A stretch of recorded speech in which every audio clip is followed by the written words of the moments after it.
Oh, mana itu surga? Nggak ada, ya nggak ada. Nggak ada surga, nggak ada Tuhan kalau pakai ini. Tetapi roh saudara yang berasal dari surga, roh kita yang berasal dari surga, ya, itu kenal Allah Bapa, kenal Allah Anak, kenal Allah Roh Kudus. Kalau pakai ini, apa itu Allah tiga? Enggak, Allahnya satu. Cuman Allah itu roh. Gembala dengan roh kita, nanti Tuhan akan memberikan kebenaran, cara perdamaian. Nama lafaz Allah yang adalah. Shalom saudaraku yang terkasih, kita jumpa lagi untuk membahas sesuatu yang sangat penting bagi roh kita semua. Ya kan? Ada 3 keselamatan ilahi yang sangat dibutuhkan oleh setiap roh manusia. Penting saudaraku yang kekasih dan kiat meraihnya. Kita akan melanjutkan pembahasan ini setelah kita menyaksikan satu lagu pujian.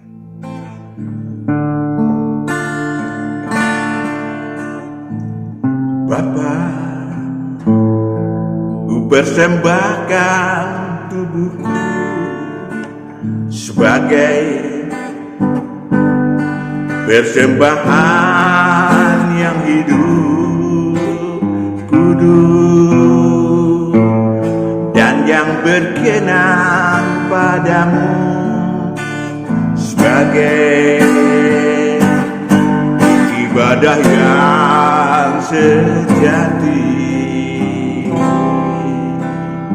Bapa, ku persembahkan tubuhku sebagai persembahan yang hidup, kudus, dan yang berkenan padamu sebagai ibadah yang sejati. Ku sembahkan Tuhan, ku sembahkan Tuhan. Ku serahkan hidupku kepadamu untuk kemuliaan nama-Mu. Ku sembahkan Tuhan, ku sembahkan Tuhan. Ku serahkan hidupku kepadamu untuk kemuliaan nama-Mu. Untuk kemuliaan nama-Mu.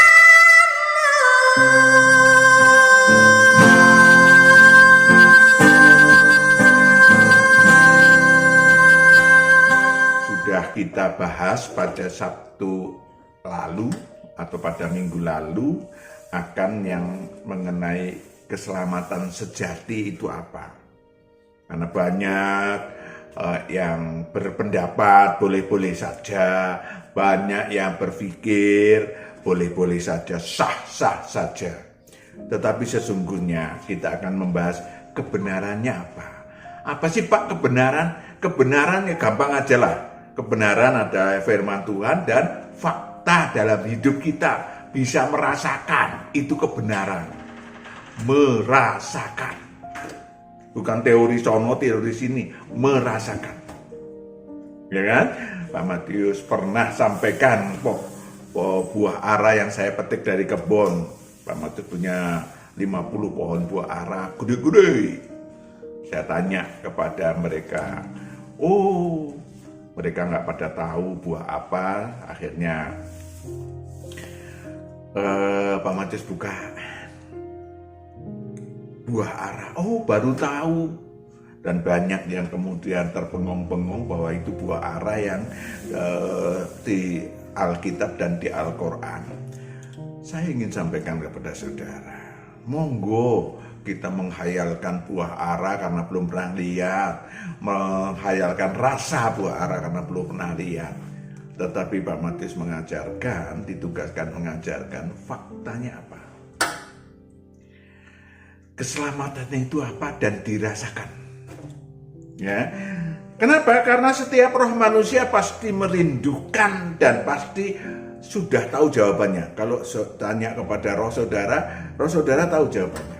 Kenapa? Karena sudah diajarkan kok waktu sebelum turun ke bumi. Ya kan?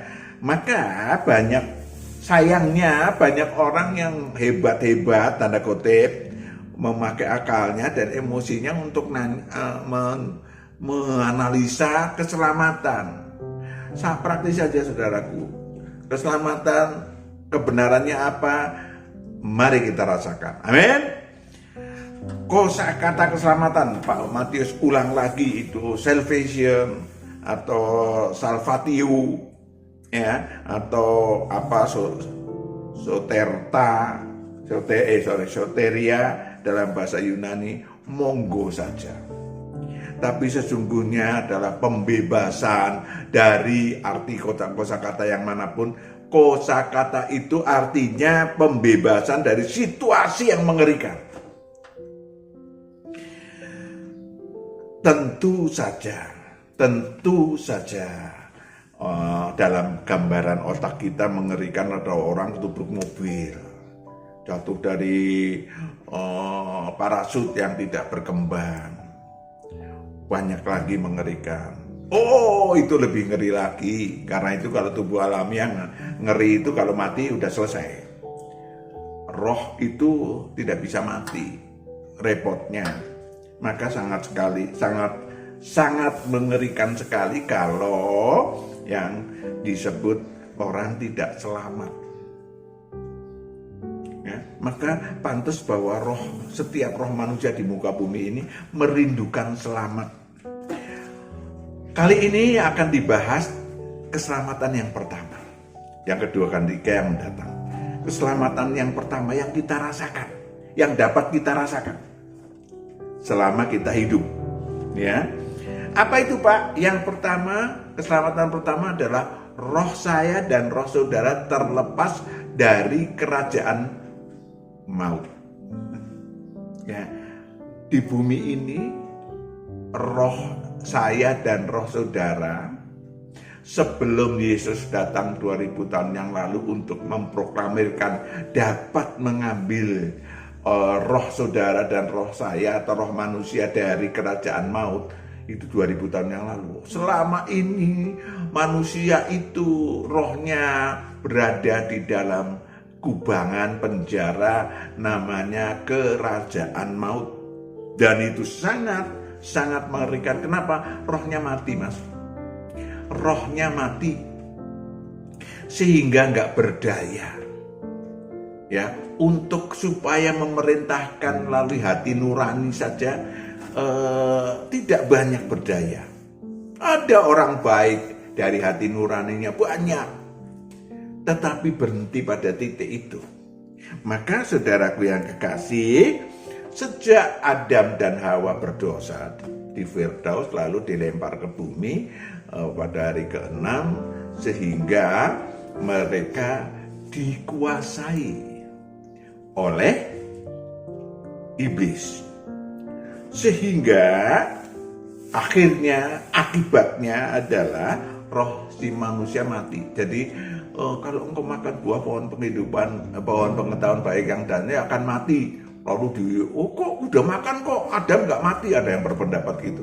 Yang mati rohnya, Mas. Dan mati rohnya itu maksudnya adalah nggak berdaya. Roma 7 ayat 15 sampai 24. Roma 7 ayat 15 aja deh. Roma 7 ayat 15. Sebab apa yang aku perbuat, aku tidak tahu. Sebab apa yang aku perbuat, aku tidak tahu. Karena bukan apa yang aku kehendaki yang aku perbuat, Tetapi apa yang aku benci, itulah yang aku perbuat. Rohku menginginkan perbuatan baik, ya, tetapi yang dilakukan adalah ku benci. Yang ku benci. Lanjut. Jadi jika aku perbuat apa yang tidak aku kehendaki, aku menyetujui bahwa hukum Taurat itu baik. Terus?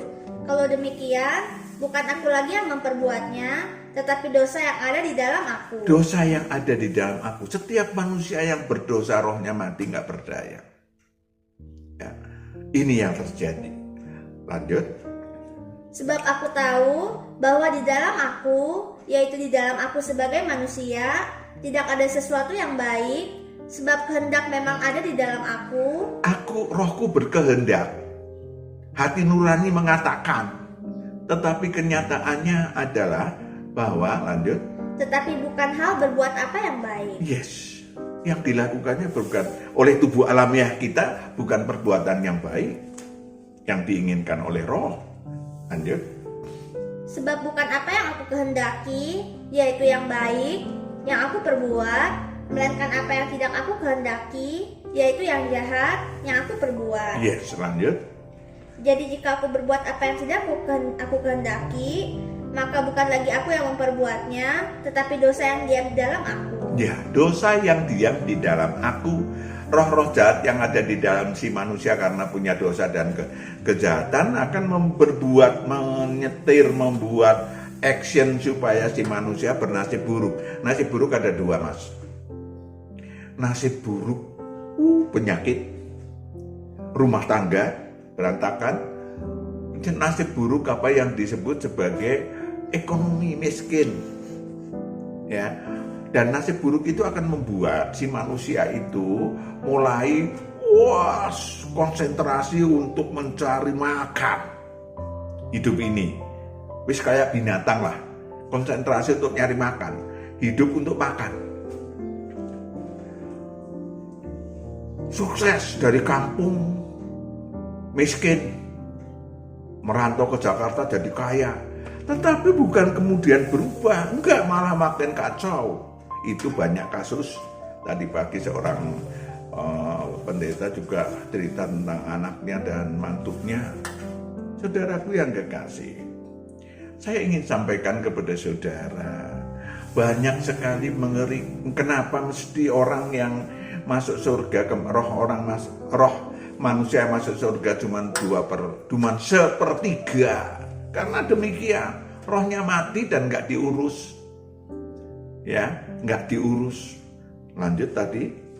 Demikianlah aku dapati hukum ini, jika aku menghendaki berbuat apa yang baik. Aku itu rohku, ya. Aku itu rohku. Menghendaki berbuat baik. Yang jahat itu ada padaku. Ada roh jahat dalam diriku. Lalu. Sebab di dalam batinku, aku suka akan hukum Allah. Yes. Dalam batinku, dalam hati nurani, dalam apapun namanya, dalam rohku sebetulnya menyukai hukum Allah. Roh itu penurut. Yes. Lanjut.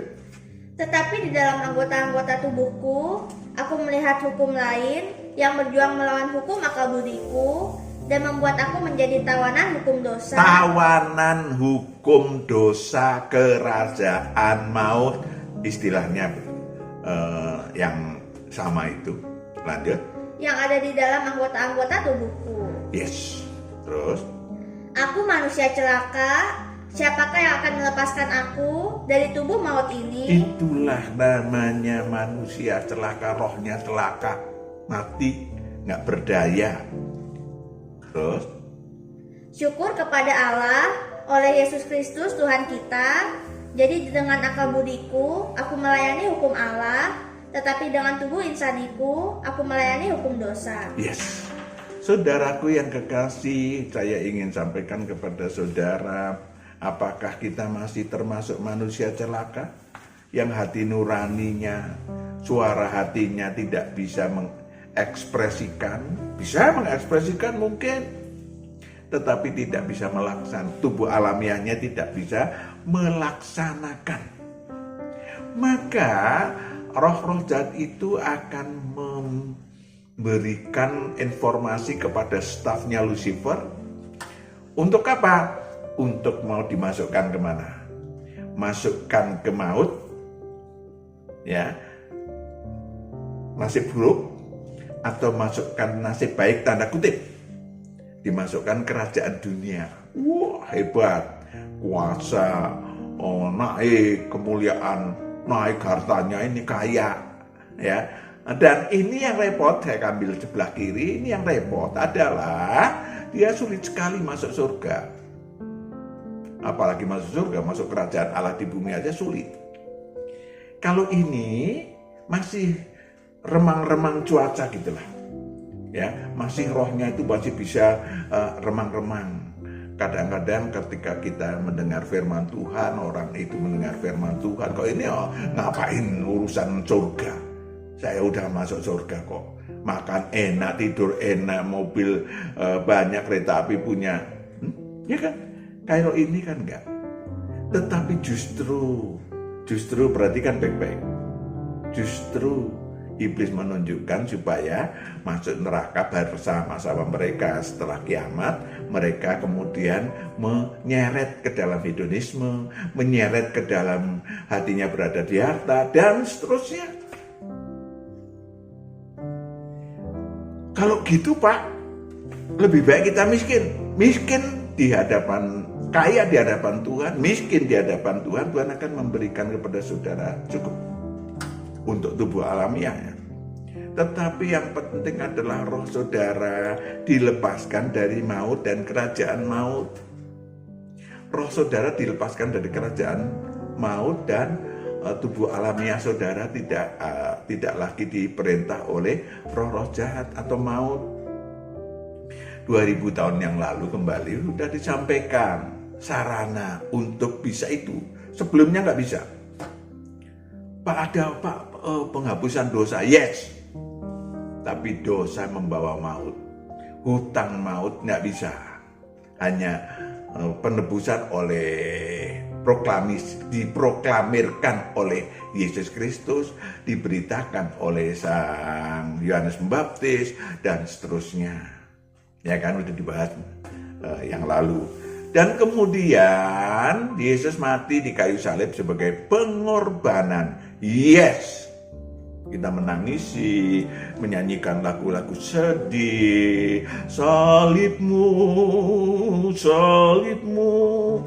Yes, tetapi banyak orang menyanyikan lagu sedih, menyanyikan lagu duka. Memang mengerikan, menyedihkan di kayu salib mati. Tetapi tahukah Anda, atau sudah tahukah Anda, atau ingatkah Anda bahwa ada satu keselamatan yang disampaikan oleh bukan tubuh alamiahnya Tuhan, bukan, tetapi oleh rohnya Sang Kristus, yaitu yang awal, yang akhir, dan yang hidup. Saya bacakan lagi. Wahyu 1 ayat 17 sampai 18. Wahyu 1 ayat 17 sampai 18. Ketika aku melihat dia, tersungkurlah aku di depan kakinya, sama seperti orang yang mati, tetapi ia meletakkan tangan kanannya di atasku, lalu berkata, "Jangan takut. Jangan takut. Aku adalah yang awal. Aku adalah yang awal Dan yang akhir. dan yang akhir Dan yang hidup. dan yang hidup. Aku telah mati, namun lihatlah, aku hidup sampai selama-lamanya, dan aku memegang segala kunci maut dan kerajaan maut." Aku memegang segala kunci maut dan kerajaan maut. Ini sebetulnya dia adalah anak Allah atau apapun, si anak domba. Seluruh roh manusia mengenal.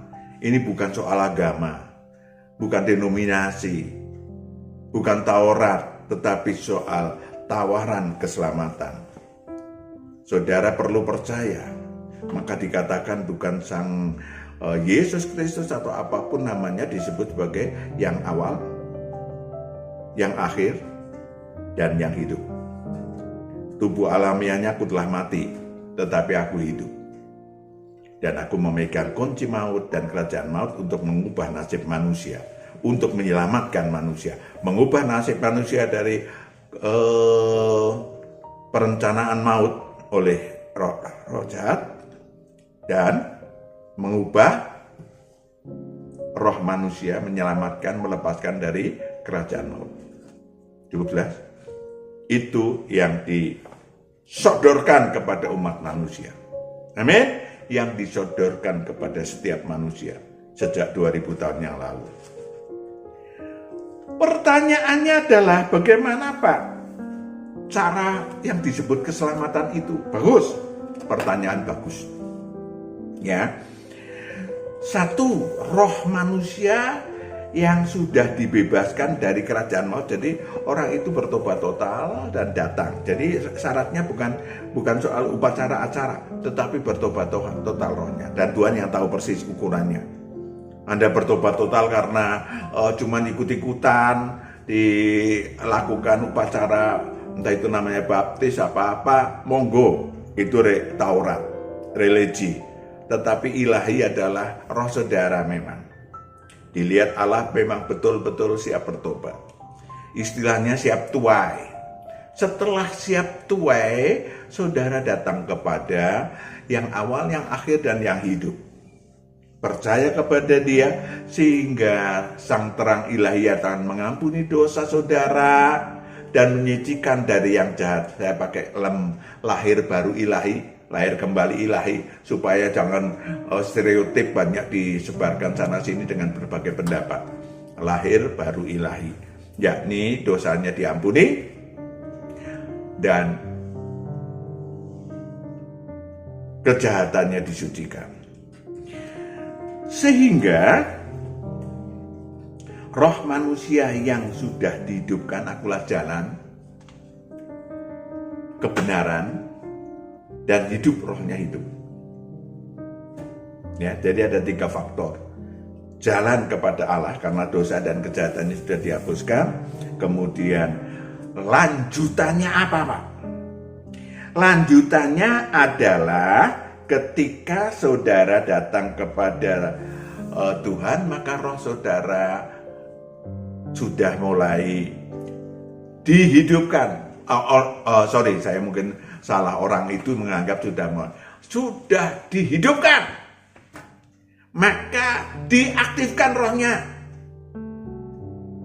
Sistemnya adalah, saya pakai kata sistem, Yohanes 4 ayat 24. Yohanes 4 ayat 24.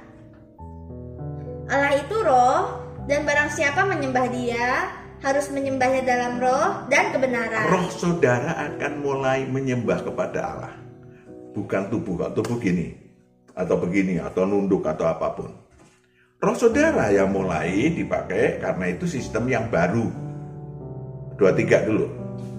Yohanes 4 ayat 23. Tetapi saatnya akan datang, dan sudah tiba sekarang, bahwa penyembah-penyembah benar, sejak 2000 tahun yang lalu terbuka penyembah benar, akan menyembah Bapa dalam roh dan kebenaran. Yes. Sebab Bapa menghendaki penyembah-penyembah demikian. Yes, menghendaki penyembah demikian. Dengan demikian, maka orang-orang yang sudah dia hidupkan rohnya akan mulai bergerak rohnya untuk menyembah Allah, sehingga mendapatkan kebenaran, berjalan dalam terang, di dalam kebenaran ilahi dalam sisa hidupnya. Ya kan? Kebenaran untuk penyakit ada, gampang, itu kecil. Kebenaran untuk supaya mendapatkan berkat jasmani ada, itu kecil. Jadi harus dibalik. Oh, kebenaran untuk punya anak banyak yang kayak gitu. Tuhan kasih. Ada yang 8 tahun gak punya anak, ada yang 14 tahun, Tuhan kasih kok. Itu soal kecil, soal tubuh alamiah. Yang dibutuhkan soal besar diurus dulu. Apa Pak? Roma 8 ayat 5 sampai 8. Mulailah setelah rohnya hidup, mulailah berkarya bagi diri saudara dulu. Roma 8 ayat 5 sampai 8. Sebab mereka yang hidup menurut daging memikirkan hal-hal yang dari daging, mereka yang hidup menurut roh memikirkan hal-hal yang dari roh. Iya, roh akan menguasai tubuh alamiah untuk mulai berorientasi memikirkan hal-hal ilahi. Ini kan, lanjut. Karena keinginan daging adalah maut, tetapi keinginan roh adalah hidup dan damai sejahtera. Iya, keinginan daging adalah maut yang akan mengembalikan atau memasukkan roh saudara ke dalam kerajaan maut. And then, Sebab keinginan daging adalah perseteruan terhadap Allah, karena ia tidak takluk kepada hukum Allah. saudaraku yang kekasih, tadi sudah dibaca bagaimana sesungguhnya hati nurani saudara, sesungguhnya roh saudara pengen berbuat baik, bebas,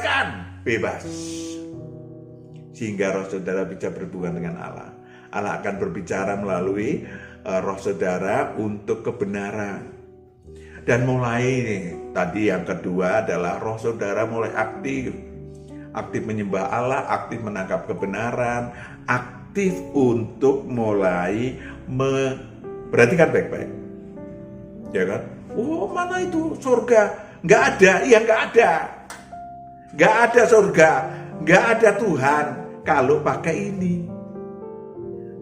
Tetapi roh saudara yang berasal dari surga, roh kita yang berasal dari surga, ya, itu kenal Allah Bapa, kenal Allah Anak, kenal Allah Roh Kudus. Kalau pakai ini, apa itu Allah tiga? Enggak, Allahnya satu. Cuman Allah itu roh. Ya, Allah itu roh. Jadi kalau kita gambarkan sebagai ciptaan Allah, api. Saudara kan bingung, api yang membakar hutan juga satu, api satu lilin juga satu. Ya kan? Karena bilangannya bukan matematis, bilangan ilahi. Selanjutnya saudara mulai tubuh alamiah mulai ditata, dimanage, karena sebetulnya yang berkuasa roh saudara. Tetapi karena kalau dulu roh saudara mati, roh kita mati, maka yang berkuasa tubuh alamiah didalangi oleh iblis, ya kan? Yang ketiga adalah saudara bisa akrab dengan sang anak domba. Dituntun secara pribadi, ini fasilitas luar biasa yang jarang, orang akan mengatakan jarang, padahal udah 2000 tahun yang lalu. Yohanes 10 ayat 3. Yohanes 10 ayat 3, untuk dia penjaga membuka pintu, dan domba-domba mendengarkan suaranya, dan ia memanggil domba-dombanya, masing-masing menurut namanya. Menurut namanya, pribadi mas, bukan kelompok. Ya, pribadi loh. Dan menuntunnya keluar. Menuntun keluar dari masalah saudara, masalah ilahi, masalah roh saudara, membuat supaya roh saudara selamat, dikeluarkan dari kerajaan maut. Cukup jelas? Lalu, jika semua dombanya telah dibawanya keluar. jadi bukan rombongan ya, pribadi. Setelah dibawa keluar, ia berjalan di depan mereka. Dan domba-domba itu mengikuti dia. Yes. Karena mereka mengenal suaranya. Ini dia, ada fasilitas pribadi. Kalau saudara sudah mulai akrab dengan Tuhan, istilah saya mengenal dan dikenal Tuhan, maka Yohanes 14 ayat 15, yang keempat. Yohanes 14 ayat 15. Yohanes 14 ayat 15. Jikalau kamu mengasihi aku, kamu akan menuruti segala perintahku. Yes, akan menuruti segala perintahku. Aku akan minta kepada Bapa, dan ia akan memberikan kepadamu seorang penolong yang lain. Yes. Supaya ia menyertai kamu selama-lamanya. Ya, penolong yang lain yang menyertai kamu selama-lamanya. Dah, kalau gitu sudah akan digantikan oleh Roh Kudus memimpin saudara dengan kebenaran. Itu sesungguhnya Roh Kudus ilahi ya. Roh Kudus ilahi atau Tuhan itu kayak gitu. Karena itu di dalam waktu kita kenal di surga kekal, 7 roh Allah tak terhingga.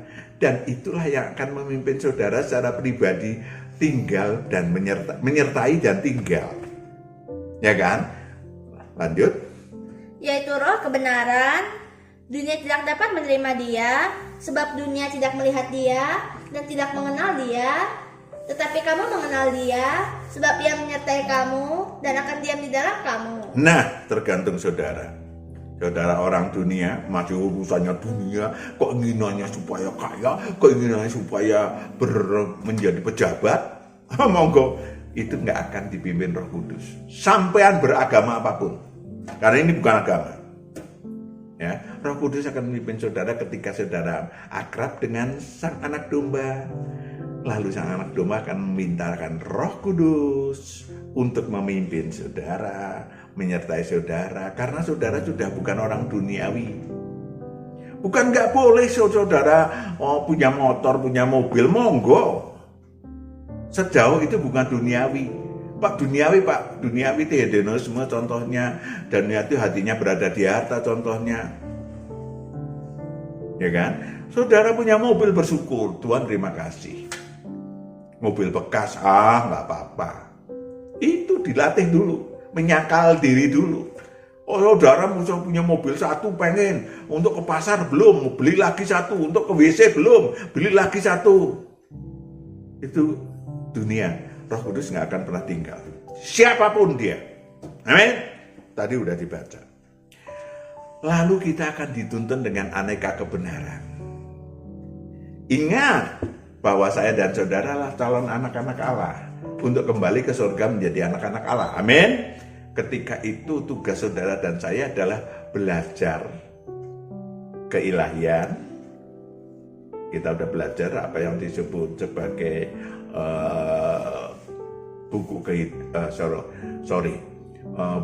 kitab yang dimeteraikan oleh 7 meterai itu kita pelajarin di bumi setiap hari, setiap saat. Dan kemudian apa yang disebut digembleng. Saudara menyelesaikan masalah, saudara menginjak masalah, bukan di bawah masalah mukanya menceng, bukan. Tetapi saudara menginjak masalah bersama Tuhan. Oh, ya.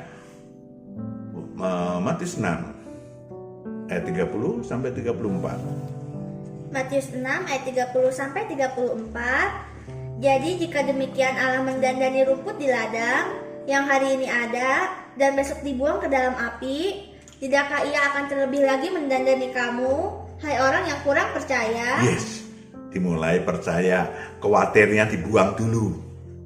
Mulai dibuang khawatirnya supaya mereka roh saudara yang mau hidup mulai menuntun. Buang dulu khawatirnya, lanjut. Sebab itu janganlah kamu khawatir dan berkata, apakah yang akan kami makan, apakah yang akan kami minum, apakah yang akan kami pakai. Semua itu dicari bangsa-bangsa yang tidak mengenal Allah. Bangsa-bangsa yang tidak mengenal Allah. Akan tetapi Bapamu yang di surga tahu bahwa kamu memerlukan semuanya itu. Bapak tahu Anda memerlukan semuanya itu. Yes. Dan inilah bonusnya. Jadi keselamatan rohnya tadi ada bonusnya. Jadi jangan dibalik. Saudara jangan nyari bonusnya. Nyari dulu keselamatan roh saudara. Yang utama baru. Kenapa Pak? Gini loh. Masalahnya adalah kita nggak tahu sampai kapan umur kita. Ya, yang paling mengerikan adalah nanti yang mendatang adalah kalau mati masuk alam maut, siksa kubur, mengerikan, sangat mengerikan. Ya, maka itu diurus dulu, selamatan dulu, sehingga saudaraku yang kekasih, kalau hal-hal jasmania, aku tahu kebutuhanmu. Amin. Lanjut. Tetapi carilah dahulu kerajaan Allah. Roh saudara akan mengurus dirinya atau rohnya untuk dekat dengan Allah. Itu kerajaan Allah. Untuk akrab dengan Allah. Itu kerajaan Allah. And then? Dan kebenarannya, maka semuanya itu akan ditambahkan kepadamu. Semua akan ditambahkan kepadamu. Tengok manajemen kita mungkin biasanya kayak gini. Ayat 34.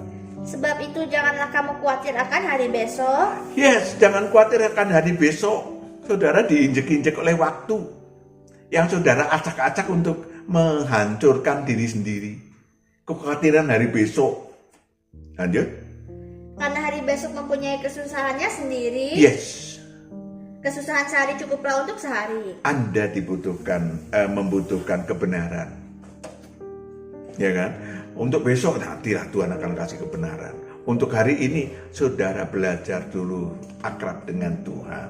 Selamatkan roh saudara, sehingga tubuh alamiah saudara akan Tuhan urus.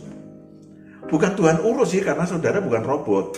Saya dan saudara tidak dijadikan robot oleh Tuhan, tetapi akan dibimbing supaya mendapatkan kebenaran-kebenaran.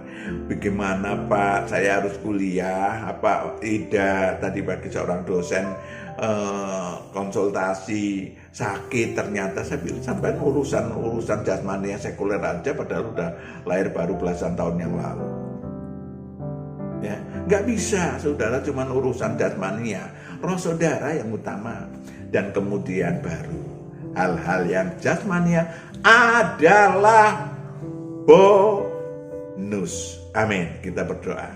Bapa, kami serahkan anak-anak-Mu yang sudah menyaksikan kebenaran ini melalui YouTube Ilahi.